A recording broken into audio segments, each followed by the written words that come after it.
میرے سرکار ابدقرار جناب احمد مصطفیٰ محمد مصطفیٰ صلی اللہ تبارک و تعالی علیہ وسلم نے سچی خبر دی. اور کیسی خبر دی؟ سبحان اللہ. یہ وہابی کا دین ہوگا کہ جس کے دین میں جو ہے نبی کو جو ہے پیچھے کی خبر نہیں ہوگی، دیوار کے پیچھے کا حال نہیں معلوم ہوگا. لیکن میرا رسول، سنی کا رسول، مومن کا رسول، قرآن کا رسول، حدیث کا رسول، صحابہ کا رسول وہ ہے، اللہ اکبر، جو ہزاروں برس پہلے جو ہے اپنی جو ہے مدینہ شریف پہ جو ہے بیٹھ کر کے جو ہے ایسے دیکھ رہا ہے کہ گویا کہ جو ہے پوری ورلڈ جو ہے ایٹ اے گلیس اس کے سامنے ہے،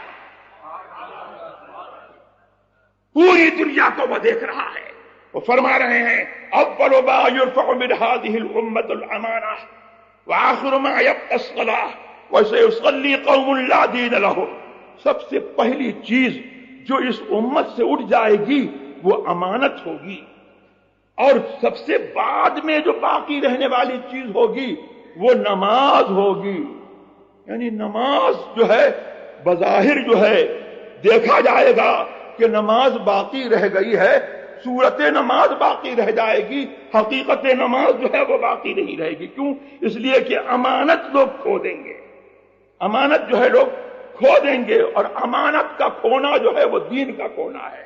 میرے سرکار سے ایک حدیث مروی ہے، ایک صحابی نے کہا کہ سرکار نے ہم کو جب بھی خطبہ دیا تو کم ایسا ہوا کہ سرکار نے یہ نہ کہا ہو کہ لا ایمان لمن لا امانت لہ، الا لا ایمان لمن لا امانت لہ، الا لا ایمان لمن لا امانت لہ، الا لا ایمان لمن لا امانت لہ، ولا دین لمن لا عہد لہ.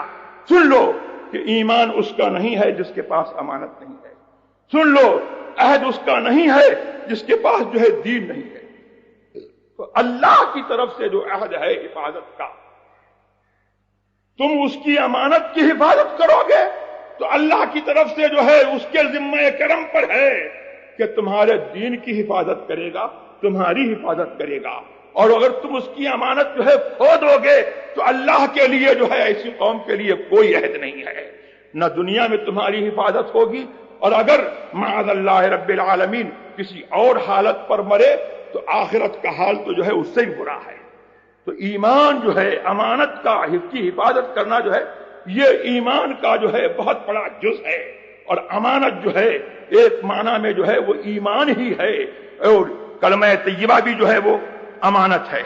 اب بہت سے لوگ ایسے ہیں کہ کلمہ طیبہ تو پڑھتے ہیں لیکن کلمہ طیبہ پڑھنے کے ساتھ ساتھ جو ہے جو کلمہ طیبہ کا مفہوم ہے وہ اس مفہوم کو جو ہے ادا نہیں کرتے ہیں، اور کلمہ طیبہ پڑھتے ہیں اور گویا کہ وہ سمجھ کر کے نہیں پڑھتے ہیں. کلمہ پڑھتا ہے رسول کا لیکن کہتا ہے کہ ہم جیسے ہیں، کلمہ پڑھتا ہے رسول کا لیکن کہتا ہے کہ یہ کچھ نہیں کر سکتے، ان کو کوئی اختیار نہیں. کلمہ پڑھتا ہے رسول کا لیکن کہتا ہے کہ یہ کچھ نہیں جانتے. تو پھر کلمہ پڑھنا جو ہے یہ کس کام کا ہے؟ کلمہ ہم کو بتاتا ہے کہ جس کا ہم کلمہ پڑھ رہے ہیں وہ ہمارا حاکم ہے. رسول تو اب انسان تو ہے لیکن ایسا انسان ہے کہ اس جیسا کوئی انسان نہیں ہے، وہ ہمارا حاکم ہے. کلمہ پڑھتے ہیں ہم رسول کا تو کلمہ ہم کو یہ بتاتا ہے کہ وہ ایسا جاننے والا ہے کہ وہ خدا کے راز کو جانتا ہے، اور خدا کے راز کو اس نے ہم تک پہنچایا ہے جان کر کے. اور کلمہ ہم نے رسول کا پڑھا تو ہم یہ جانتے ہیں کہ وہ ہمارا جو ہے ایسا حاکم ہے کہ رسولوں کا بھی حاکم ہے، نبیوں کا بھی حاکم ہے، ان کی امتوں کا بھی حاکم ہے، ہمارا بھی حاکم ہے، اور قیامت تک جو ہے حکم اسی کا چلنے والا ہے. اب اس حاکم نے جو ہے ہم کو منع کیا کہ غیر مسلموں کو رازدار مت بناؤ، غیر مسلموں سے مت ملو. تو اب جو ہے وہ کہیں جو ہے کسی بھی نام سے جو ہے کوئی کونسل بنے جس میں غیر مسلموں کو جو ہے شریک کیا جائے وہ خدا کے اور اس کے رسول کے حکم کے خلاف ہے. اعلیٰ حضرت نے جو ہے اسی لیے جو ہے ندوے کا رد کیا تھا. حضور کے زمانے میں بھی جو ہے ندوہ تھا، حضور کے زمانے میں جب حضور تشریف فرما تھے تو بھی ندوہ تھا. تو ندوے کا کیا کام تھا؟ ندوے کا کام یہ تھا کنسپائریسی اگینسٹ مسلم. اس کا کیا کام تھا؟ کنسپریسی اگینسٹ مسلم، مسلمانوں کے خلاف جو ہے سازش کرنا اور رسول کے خلاف سازش کرنا. اس زمانے کے ندوے والے جو ہے کیا سوچتے تھے؟ رسول کو قتل کر دو معاذ اللہ، رسول کے دین کو جو ہے برباد کر دو معاذ اللہ، رسول کو قید کر دو معاذ اللہ، رسول کو ان کے گھر سے نکال دو، ان کے شہر سے نکال دو۔ یہ سب قرآن کریم کے بارے میں، قرآن کریم میں ان کی سازشوں کا اللہ تبارک و تعالیٰ نے ذکر کیا۔ تو اس زمانے میں جو ندوہ تھا وہ بھی رسول کے خلاف جو ہے سازش کرتا تھا۔ اب اس زمانے کا ندوہ جو ہے اس نے بھی جو ہے رسول کے دین کے خلاف یہ سازش کی، اور اس نے نعرہ لگایا کہ ہر کلمہ گو مسلمان ہے۔ میں کہتا ہوں کہ ہر کلمہ گو مسلمان ہے، یہ بات جو ہے اپنے اطلاق پر ایبسلوٹلی جو ہے یہ بات صحیح نہیں ہے۔ وہ کلمہ گو مسلمان ہے جو رسول اللہ صلی اللہ تبارک و تعالی کو غائب داں سمجھتا ہے، جو ان کو اپنا حاکم سمجھتا ہے، جو ان کے پورے دین پر ایمان رکھتا ہے، وہ کلمہ گو مسلمان ہے۔ اور وہ کلمہ گو مسلمان نہیں ہے کہ کلمہ تو پڑھتا ہے لیکن رسول کے دین کے خلاف کنسپریسی کرتا ہے۔ اس کے مصداق جو ہے وہابی ہیں کہ وہ رسول کے دین کے خلاف جو ہے کنسپائریسی کرتے ہیں، منافقین کی بولی بولتے ہیں، کہتے ہیں کہ رسول کو غیب کی خبر نہیں۔ اس کے مصداق رافضی ہیں کہ وہ صحابہ کو جو ہے گالی دیتے ہیں اور حضور صلی اللہ علیہ وسلم کے دین کی جو ہے کا مذاق اڑاتے ہیں اور حضور کے دین کے ضروریات کے منکر ہیں۔ اور اس کے مصداق جو ہے سنی کے علاوہ جو ہے ہر بد مذہب جو ہے اس کا مصداق ہے۔ تو میرے رسول کا حکم یہ ہے کہ سنی آپس میں مشورہ کرے، سنی سے متحد رہے۔ تو اس زمانے کا ندوہ جو ہے رسول کے خلاف کنسپائریسی کرتا تھا، اس زمانے کا ندوہ جو ہے وہ بھی رسول کے دین کے خلاف کنسپائریسی کرتا ہے۔ اب ندوے کا نام چاہے بدل جائے لیکن اس کا اگر جو ہے مقصد اور اس کا پرپز اور اس کا موٹو جو ہے اگر ایک ہے کہ سنی اور غیر سنی کو جو ہے اکٹھا کر کے معاذ اللہ رب العالمین دین کے پرنسپلز کو جو ہے بالکل جو ہے بدل دینا، تو یہ جو ہے یہ بھی جو ہے ایک ندوہ ہے اور یہ بھی ندوے کا ایک نیا روپ ہے۔ میں کہنا چاہتا ہوں کہ اس زمانے میں جو ہے بمبئی میں علماء کونسل بنے یا پاکستان میں جمہوری ملی کونسل بنے، جمہوری ملی کونسل جو ہے یہ اجتماعی ضدین ہے۔ ایک طرف جمہوری، دوسری طرف ملی۔ انگریزی کی ڈکشنری اٹھا کر کے دیکھو، سیکولرزم جو ہے، سیکولر کس کو کہتے ہیں؟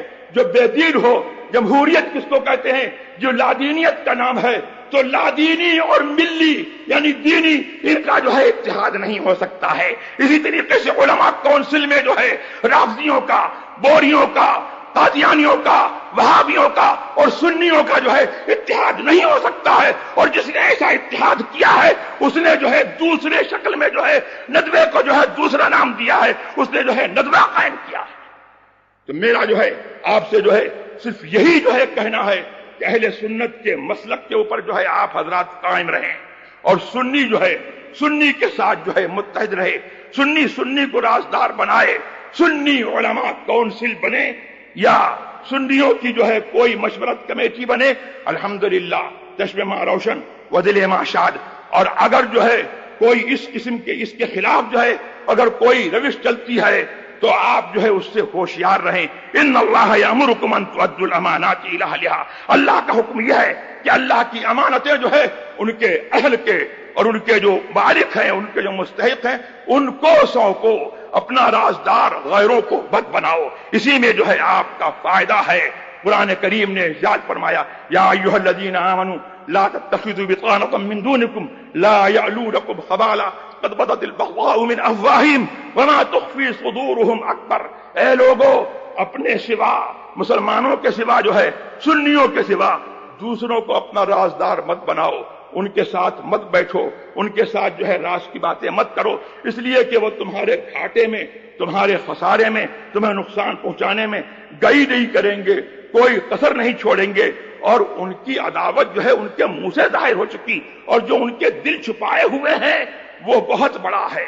اللہ تبارک و تعالی مسلمانوں کو سمجھ دے اور ہم کو، تم کو، سب کو صحابہ کرام کے اور اہل بیت اعظام کے مسلک پر قائم رکھے، جس کی ترجمانی آج مسلک اعلی حضرت کے نام سے ہوتی ہے۔